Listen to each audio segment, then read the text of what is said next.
that foot trapped, you need to trap it. Okay? You can cross over for this because of the fact that this arm is not going to lift up and expose the seatbelt, but also is going to go under that leg, so it's going to be safer. So we want to hunt that foot, you get it trapped, lock onto it. Now, here's the thing right here, try to reach between the legs. This arm has to go between the legs. So right here, what you want to do is just kind of like roll your back up a little bit.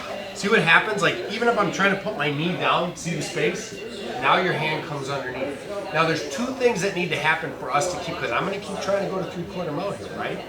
That's my position. You need to immediately secure some sort of grip, belt, hip, something, and pull this down. Pull my hip down. And then walk the feet until my butt sits down. This is where I need to be. See how I'm trying to get up? There's a lot of ways that guys try to counter this entry, right? There's two big ways that the guy's going to try to pass, and we're going to discuss that as we go.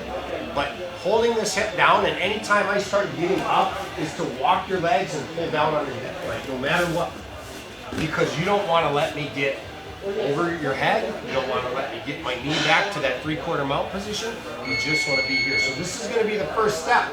Guard retention is always key, guys. Whenever we start, being able to retain a guard, right? If you go to a guard and the guy immediately passes, you have no guard retention. That's your first goal, right? It's just to have guard retention. The longer you can keep somebody in a guard, the more frustrated they get with their passing, the more options you're going to see. So all these things we work today have to happen because you can keep this guy in this position and make him feel uncomfortable.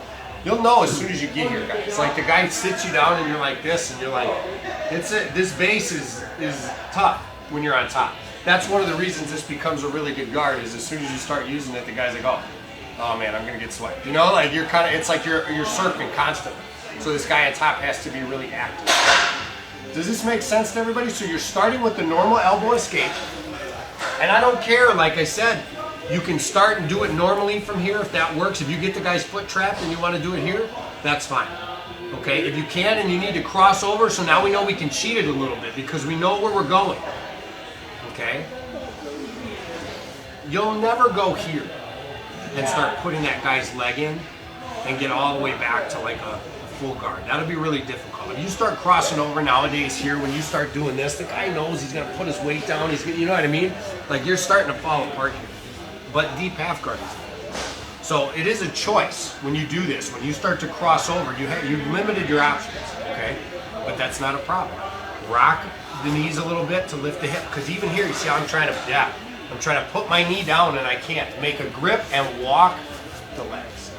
Knees pointed to the ceiling and pinch. Don't overcommit to any kind of lock or foot like this stuff, because your game, what you guys ultimately start to feel comfortable with, is going to dictate how you use your legs.